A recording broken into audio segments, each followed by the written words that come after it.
Alright, we're in Langford Park. It's up near Jarrahdale. There is a car park just down there. That's where you've got to park. A little toilet block over to the left there. A little information shelter here, which I'll probably be standing in a second because it looks like it's going to rain on me. This area was the first mine for Alcoa for aluminium or bauxite in WA. If you want a mountain bike around here, if you follow this little track up that way, there's a start of all the mountain bike trails. Just over the back here there are some barbecue areas, tables and things, and plenty of walk trails and mountain bike trails and tracks and things. You can even ride your horse around in here. So we're going to do one of the walk trails today and try not to get wet.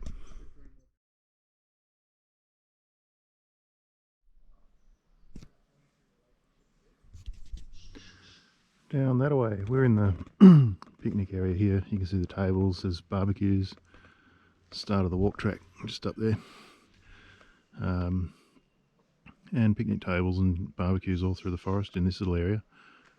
You used to be able to swim in a dam type thing down there, a hollow. It's now been fenced off because it got contaminated.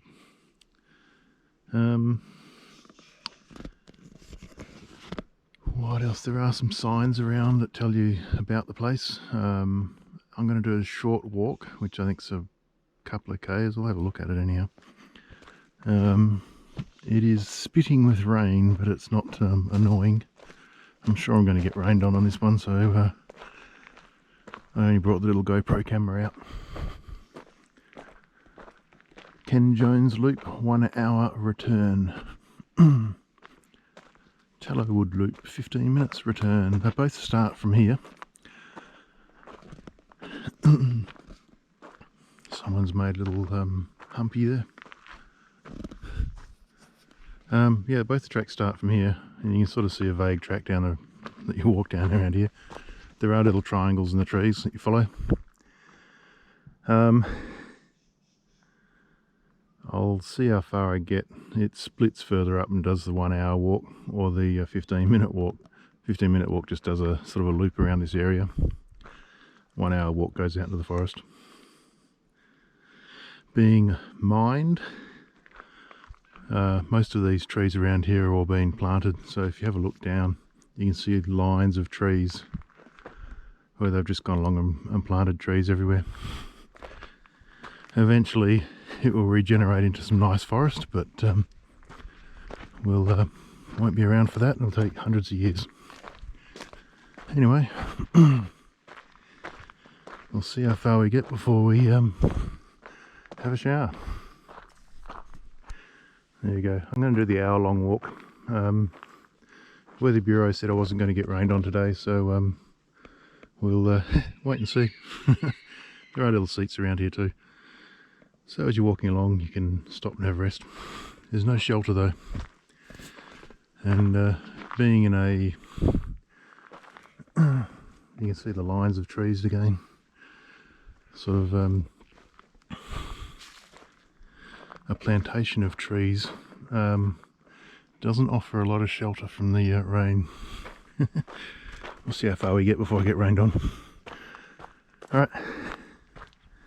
Next stop, just over there. A little viewing platform into one of the pits.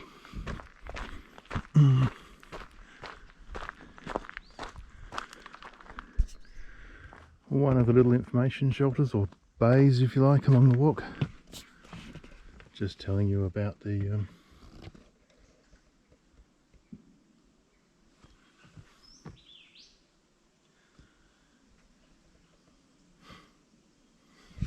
there you go. You can pause the video to have a look at and read that stuff. Shooting going on in the background. There is a rifle club over here, Sports Shooters Association. Would be a good spot to take a dog for a walk actually, if you had a dog. I'd certainly love running around in here. Haven't seen any kangaroos yet, but I know there are some out there. And I really haven't found much other wildlife in this area. There's plenty of birds, but I haven't seen echidnas or anything like that in here yet. Anyway, we will follow the red arrow that's on that tree somewhere down there and see where it gets us. As you can see, the walk trail is rather indistinct through the forest. You can sort of see where the path is. But if you do get lost and you head out to the left, you've got Nettleton Road that sort of bounds a boundary of this area. And obviously just across there you've got the driveway that goes in. If you keep on going over that, you'll end up on private property on a boundary. So you can't really get lost in here. There are plenty of trails and tracks crisscrossing all over the area. And mountain bike trails all over the place too, which is good fun. Now you come up to these little signs here with a number on them.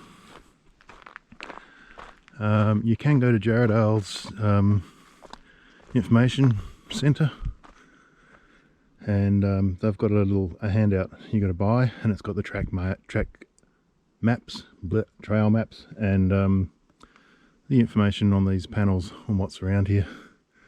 I would say this is probably talking about one rather large tree, but I haven't got the information on me, so you can see the other half of the tree falling down over there.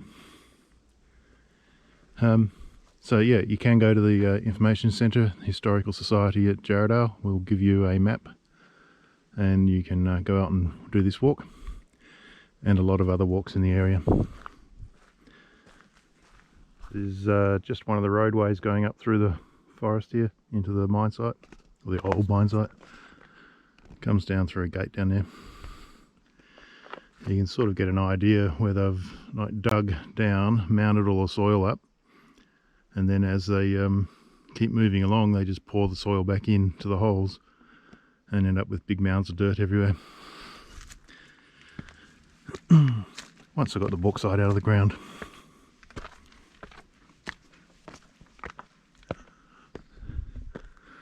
There's another road just there going in. You used to be able to drive along those, but they've put gates all over the front of them now. A bit funny, but they love locking everything up on people.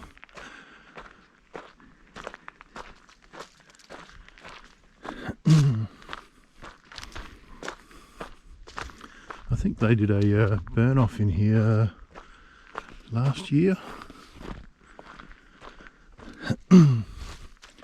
which is probably why it's growing back, but taking a bit of time.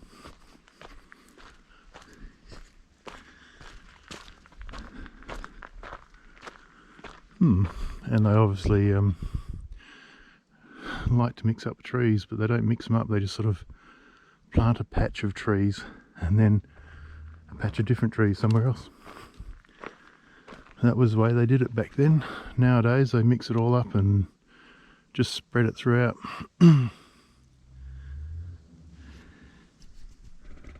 Just down in there is one of the pits where they would have dug down and got the bauxite out of. And in fact that road goes through that pit. You can see when they reforested it, all the trees are in nice straight rows. And it looks very, it's like a sterile forest, an organised forest. And on the other side, they obviously haven't mined this little patch here, because this forest is all random trees popping up everywhere. It's like a forest should be.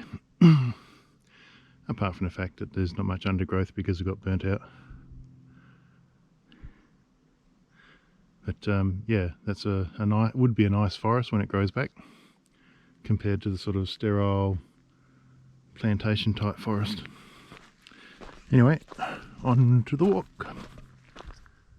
There you go, plantation, reforested area. You spin around here and you can just see it's natural forest. So there's no no lines of trees or anything like that. It's just wherever the trees want to grow, which is nice. There's another pit just up here.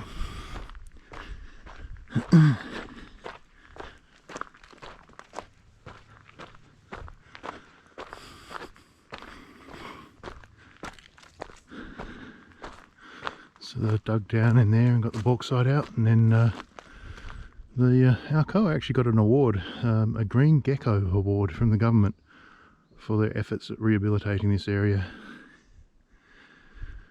So yeah, interesting. Nowadays, instead of putting sort of trees that don't really belong in the area all in one clump, they mix it all up, make it really nice. They spend actually a lot of money and time and effort on reforesting the mine sites now, which is good. Ah, that's better. Wouldn't turn on. We're back at the picnic area. It wasn't a very long walk at all. Not too bad in the forest though. It's nice and cool out here at the moment. That fence, there's picnic areas just down that way, and the car. The fence here just blocks you off from going into the pond. It would have been nice. I remember swimming in there years ago. It would have been nice if it could stay uncontaminated, but it's not